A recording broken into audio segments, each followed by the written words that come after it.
All right, so this would be number 5 in our Language Access for Healthcare series. This is Jeff Weiser, Head of Client Solutions at Ad Astra. I'm extremely happy to be here today with Vanessa Niño, who works at MedStar, Washington Hospital Center. She works in language access. She's someone who we really appreciate because of the focus that she is giving to her work, her life, to helping patients who desperately need to be able to access their care but are having difficulties with language barriers. I won't say much more. I would love for Vanessa to do it herself. Go ahead, Vanessa. Please tell us about yourself, your background. Welcome to the Ad Astra spot. Well, thank you. It's good to be here. As you said, my name is Vanessa Niño. I've been in language services for about 18 years now. Like so many people, I fell into it. It's one of those things that as a bilingual person, many times as you're growing up, you may end up interpreting for somebody you know. In my case, I grew up in a different country. My parents both spoke English. However, my sisters both married gentlemen who don't. I became their interpreter for so many things. What country did you grow up in, Vanessa? I grew up in Colombia, in South America,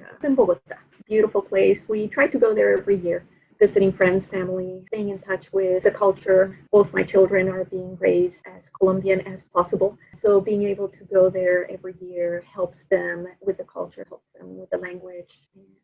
We love it. So your story is then you were born in Colombia, but at some point you made it to the United States. Actually, it was a little different. My parents met in college. I was born in the United States, grew up in Colombia. Okay. I went there when I was 2 years old. And then I came back for college. So I've been back here since I am in my late teens, 18 I think I was when I got here. And I have been here ever since. And what parts of the United States have you lived in? I lived in Cincinnati, where I lived for 20 years. That's where I'm at. That's really cool. There you go. Cool. Now we're in different places, but Cincinnati, I was there for 20 years. Great city. It's a great family city. And I learned all the basics I know and a lot of the stuff that I keep using today about interpreting services I learned over there. I used to work at UC Health University Hospital, wonderful hospital over there. And my husband was transferred to the DC metro area. We came here almost 10 years ago. Excellent. That's interesting that you worked at UC Health. Could you tell us a little bit about what you did over there at UC Health? So I started, when I was first started at UC Health, I was in the laundry facility for the hospitals. I was hired as a college student to help with trainings, help with procedures, with just being able to get the team up and running with where they needed to be with their OSHA trainings and everything, because there was a large number of non-English speakers that were working there and they knew that they needed to. So they hired me to start there. Being a laundry, there weren't areas where the laundry from the hospitals come in and they have to empty it in the bags. So obviously that has, it's dirty laundry. And then from there, it's washed and it goes to the dryer, it's heated. So all those safety precautions that need to be taken, they asked me to assist in the training of those. I wasn't the trainer, I was the interpreter really for it. Interesting. So that's how you got started with UC Health, is you were an interpreter for the trainings that were given for people who were working in the laundry facility. Yep, exactly. But it was great training, really getting to know who the population was in the Cincinnati area. It helped me understand the level of education, which later on helped me a lot when I was working at the hospital as an interpreter, because I understood to a certain degree, of course, where the patients came from. A lot of them, during my time at the laundry, befriended me and I knew their stories, how they had come into the country, their struggles, all of that good stuff. So it gave me a different perspective. It wasn't me starting out as somebody who really didn't understand what the patient population was, but I had a general idea of who they were.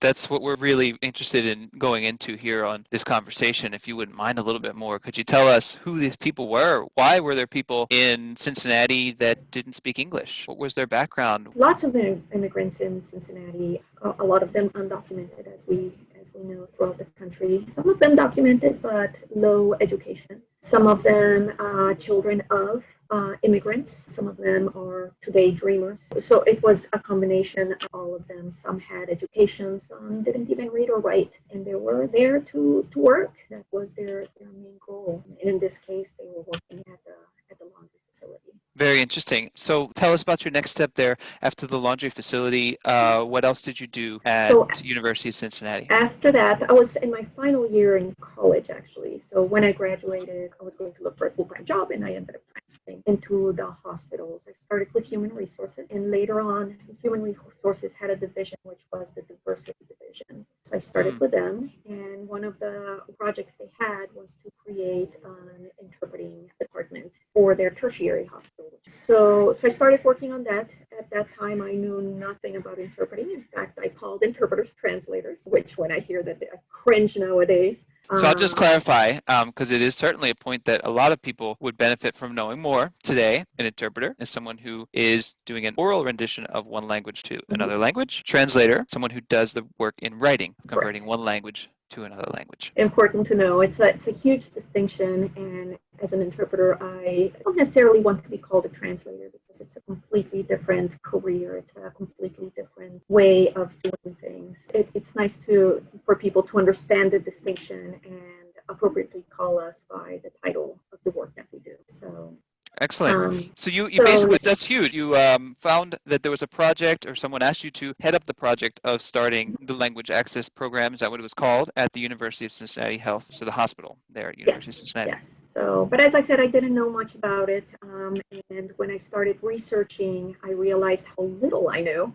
So then I started learning about it, and I knew that in Washington State, they had some great programs. But I also learned that in Washington State, they had a very short training program followed by a quiz or test and written exam that would ultimately make you Health and Human Services compliant so that you could interpret in their Health and Human Services. So I actually spoke to them, got a hold of them, and asked for permission to do this course, and it gave me a better idea of what it is that's happening. At the time, I also, the organization had links with a phone interpreting company there, so they put me in touch with them, where I was able to visit their facility and actually listen in on portions of phone calls for me to understand again how the interpretation actually occurred. So with that information with me, I went back to Cincinnati and finished writing the policies and procedures. And we presented it, and it was accepted. And when it was accepted, they basically said, I can't think of anybody else to take the job. You've done so much work besides just writing this, that they offered me the position for the interpreting department. So I'm curious, while you were setting up the department, and that's just fantastic work, congratulations, what were some of the difficulties of setting up a language access department? Yeah, great question. At that time, being one of the first major hospitals in the area to have an interpreting department, we were ahead of Children's Hospital, I think, by a week. But really, being so new, it's something that people really didn't know much about. And many people felt that I've done it my whole life without an interpreter. Why are you thinking that I need somebody now? I've done this alone for this long. Why do I need somebody to speak for me now?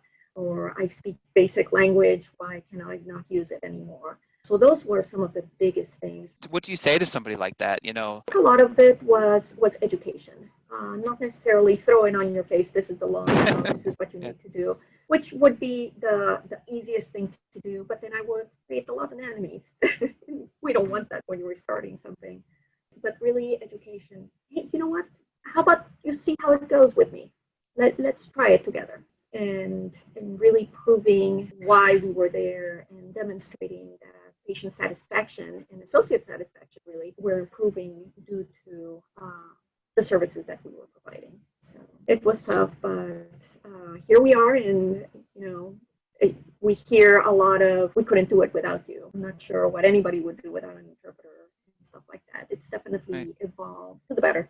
So that's a good segue for where I'd like to go a bit from here is, what did you find rewarding, and what did you love about that setup? What motivates you to do what you do? I think knowing that somebody understands their health better, that knowing that somebody understands how to take their medication and not get sick, knowing that somebody is able to take care of their family member appropriately, that motivates me. And one thing that I love is that instant thank you. It's not somebody has to write me a note to say thank you.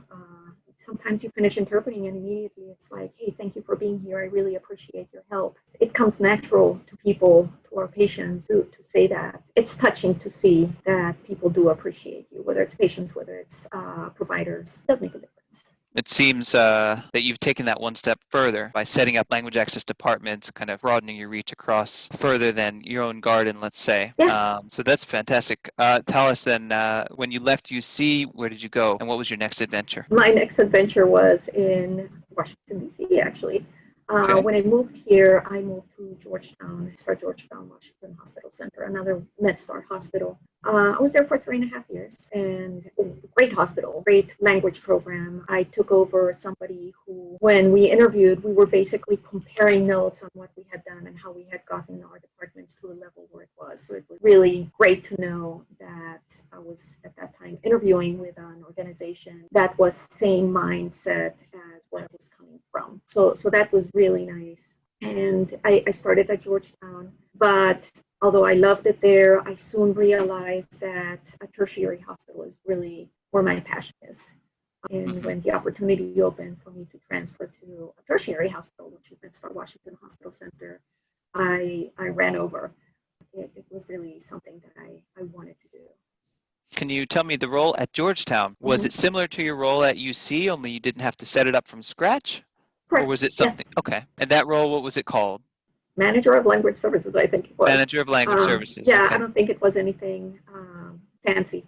And then when you got the opportunity, MedStar Washington Hospital Center? Same role. Yeah. So this is quite the specialty that you've created for yourself, being able to provide language access organization for hospitals. Yes, and it's nice Very good. because I've been in organizations that have truly embraced what interpreters do, have embraced language access, and they're committed to providing those services to the patient. That's critical.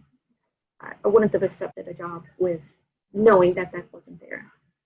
Well, I think we can clearly establish so far that you are an expert when it comes to providing language services on a broad scale to a lot of people that need them. Beyond just the one-to-one interpreting, now you've gone and facilitated healthcare communication for, probably safe to say, tens of thousands of people, if not more. So that makes, in my opinion, makes you an expert to answer our next segue into our next portion of this interview, which is obviously taking all of that and applying it to our present. And these interviews have been fascinating because we're in September 2020. We're in the middle of the COVID-19 pandemic. Just to put a timestamp on this, we'll all remember these times, won't we? So how has this come and affected and disrupted your work and your life and your, I guess, the access that you're looking to provide for people? Absolutely. I think when the pandemic first began, the goal was to protect the interpreters and make sure that they didn't get sick and not able to provide services. So we were shy, if you may, to provide the services or to be in certain locations or in this place or the other place. But very, very quickly, as a team, this is not necessarily something that I came up with, we realized that there was too much that was missing by us not being in the thick of it, if you may. Patients were sick, they needed an interpreter. And as we know, part of what happens to a lot of people who get COVID is that they cannot breathe. They have to be intubated. So their communication or the level of their voice when they were communicating was minimal. And for us to expect that somebody who's in that situation to be able to hold a phone to their ear and speak through an interpreter or try to speak on the video towards somebody who is trying to listen to what they said is difficult. So as a team, we realized that we definitely needed to be with a patient. This is very early on in the pandemic. It didn't take us long to realize this. So the team really made an effort of being frontline with our non-English speakers, with our Spanish-speaking patients, really, which was the majority of the COVID patients in this hospital, where non-English speaker, when it comes to non-English speaking, of course, not overall. So we knew that it was necessary to have somebody in person while this person was getting better, or while we were talking to family members who were not allowed in, or so many different circumstances. So despite all the technology possible, those sensitive situations where people maybe have difficulty speaking, they need someone to be very close to hear them quite well, or worse, perhaps we're in a near fatal situation. Certainly the in-person interpretation was something you guys saw as a key component. Absolutely. We felt that it made a true difference. And fortunately, the organization supported us in that decision. Now, where would you, in your decisions, draw that line between we require a phone interpreter or we require a video interpreter or no way we need someone in person? Phone, video, definitely not in the ICUs, not the location for it at all. As the patient was recovering, they could transition into a phone or video situation, but it really was patient specific, I think. Some people may need it more than others. Some people may transition to it easier than others. So once we started providing services, I think for the most part, because we met the patients in many occasions at the emergency room, Mm-hmm. and then met them later as an inpatient, and met them later in another unit, and met them later in another unit, and then ended up discharging them. It's hard to tell when. You can't tell somebody, now you cannot use us, now you have to use this, because there's a level of comfort also with them. Who makes that call? Is it ultimately you? Is it the interpreter? Is it an agency you work with? Who's involved in that decision? The call is made by the interpreters. Okay. I don't ultimately make all the decisions because I'm not with every patient. I am an interpreter, but the load of my job is not interpreting. Mm-hmm. I do have other responsibilities. So my team ends up doing the bulk of the interpretation. I did interpret a ton during COVID, more than normal. But, it goes with what was going on. The team needed more people, and I'm one of those more people. But the decision really needed to be by the person who was with that patient at that moment. If we felt that that patient or the interpreter felt that that patient needed to continue with an interpreter in person, then we could do that. If between all of us, we felt that that person could safely transition into something else while we took care of other patients that needed us in person, then it was never a person. It was really a group that made that decision. Wow, this is very impactful conversation because I'm starting to think that interpreters are serve one purpose to make sure that the language barrier does not exist. But gosh, is that really all they are? Because now we're talking about part of the care team that becomes so essential for the person's well-being. One of the big things for an interpreter that is working at a hospital is truly being seen as part of the healthcare team. We know we're non-clinical. That our position is non-clinical. We don't have an MD or an RN or whatever other acronyms after our name. But we do know that we need to be considered as part of the healthcare team, because without us being considered it, then the whole care to the patient is not going to occur in the same way as it should.